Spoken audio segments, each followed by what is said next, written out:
In this video, I'm going to clear up I'm going to make a few random comments about the reception the design of the Woodford Tax has received, which is not good news. My name is Scott Solomon. I'm the discoverer of the Woodford Tax. The Woodford Tax is named after my friend Michael Woodford, who was the first economist to ever get a MacArthur Foundation Award. Very few people probably, I don't know if people remember this, but back in the early 80s, there was a lot of hullabaloo about this award, that it paid more, I think it paid more than the Nobel Prize, and it was like considered the equivalent of a Nobel Prize. And like for Woodford to be the first, he won it the first year. I have a funny story about that actually, but I'll save that for maybe another time. He was the first guy he won it the first year they gave it out. He wasn't in the first batch of winners, but he was only in his 20s when he won it, which is just unheard of. I once asked Woodford why he won it, and he said, because I'm stupid. I don't know what he meant by that, but I think it meant that somebody thought to tell him to apply for it, and that's why he won it, but who knows. So the Woodford Tax is an N as in Nancy percent global wealth tax with the bizarro, out of nowhere, discovered by accident design feature that the taxed need only owe one-third the amount of the tax if they pay with bank loans. Now, the first thing this video is going to clear up is the motivation for the Woodford Tax. Now, the discovery of the Woodford Tax was because of first, my ex-girlfriend, who I lived with for 11 years, who graduated second class from Columbia College, she had that client who ended up owing $100 million. I think it was $100 million that he paid off with a bank loan. He was worth $18 billion. And the combination of these right-wing freaks on Twitter in 2019 saying you can't have a wealth tax because all the guys who have accumulated and who accumulate all the wealth that is produced on Earth since time immemorial, you can't have a wealth tax because they'd have to liquidate their assets. So this is how the Woodford Tax was discovered by accident. However, the Woodford Tax, the intention of the Woodford Tax is not to solve this quote-unquote problem that, of preventing guys having to liquidate their assets. I mean, that might play some minor role in the Woodford Tax, and that's how it was discovered, but that is not the intention of the Woodford Tax. The intention of that design for the Woodford Tax is so there is a mechanism that institutes the tax, and the mechanism that institutes the tax is to make the institution of the global wealth tax the most lucrative event in the history of banking. Therefore, the bank split off from the rest of the plutocracy and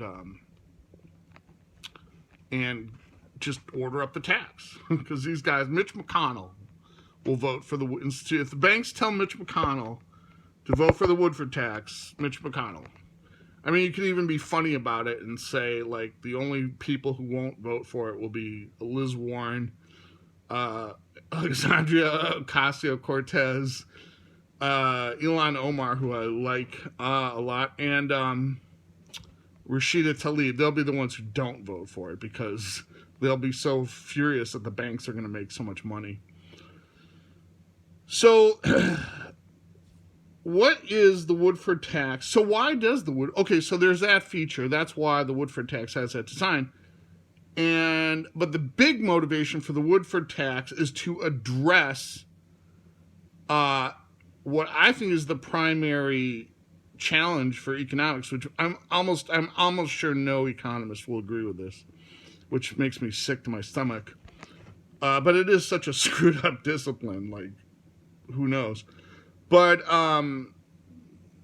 is the first line of Sylvia Nassar wrote this beautiful biography of John Nash, and which I enjoyed.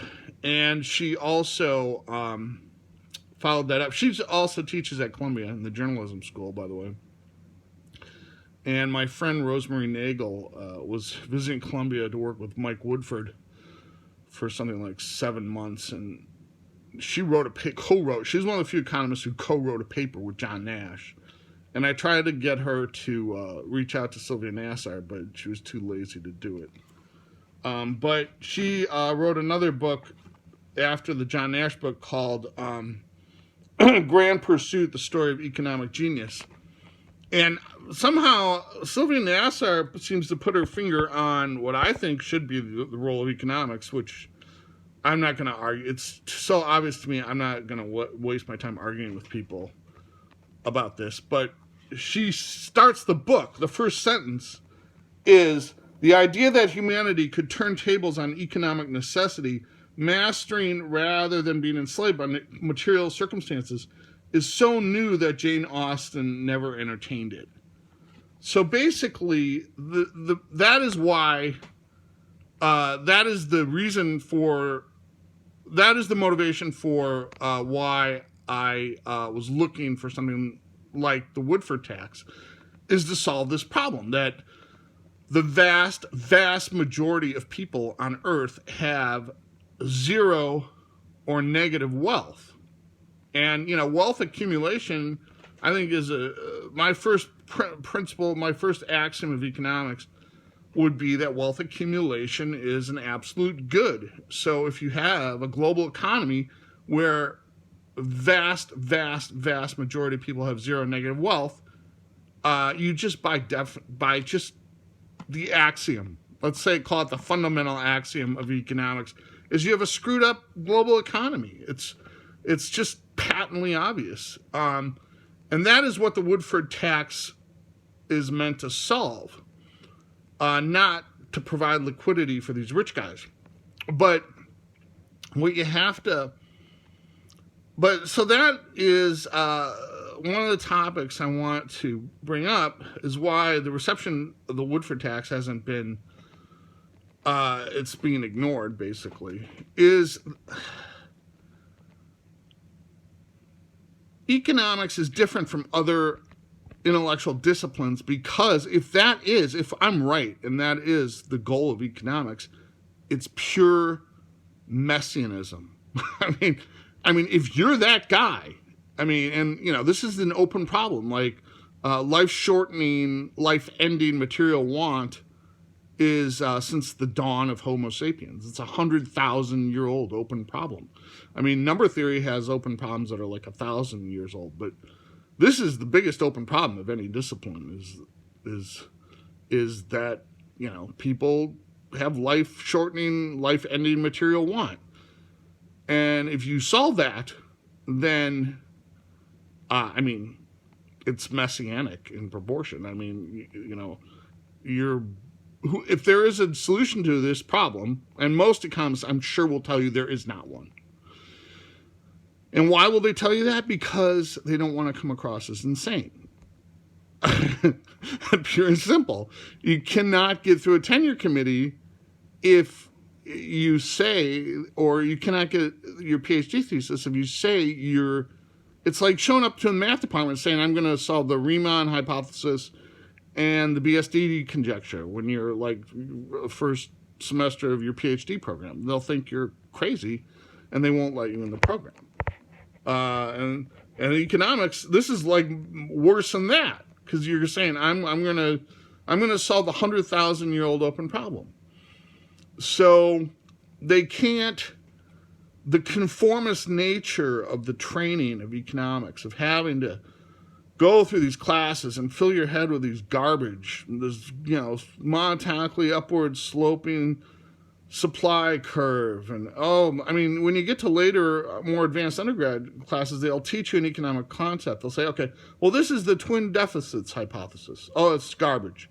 Oh, this is the law of one price. Oh, it's garbage. You get to these later economics classes, and they just, outright tell you the stuff is garbage, which is just, I mean, you sit there and you go, you know, I once turned to a guy, and I was sitting in a class with Stephanie Schmidt-Groy, and I turned to this guy I was kind of buddies with, and I said, hey, when in the economics program do we learn how to do something positive for the economy? And he started laughing. He was an econ major at Columbia. So that is why the messianism is why economists are repulsed by the Woodford Tax. Even my buddy Mike Woodford, I mean, he just does not put together a cogent response to it. I mean, he just says, "Why do you want to make all these guys pay? Why do you always want to make? Why do you want to make all these guys get loans?" Or like my friend Rosemary Nagel, like the #1 game theory woman in the world, is like, you know, oh, well, maybe you could just have the tax for 1 year. And you're like, well, Rosemary, that's not going to end poverty if you just have it for 1 year. Oh, I don't know then. I don't know. Write a spreadsheet. So that is the messianism of the Woodford Tax is why it is not readily accepted.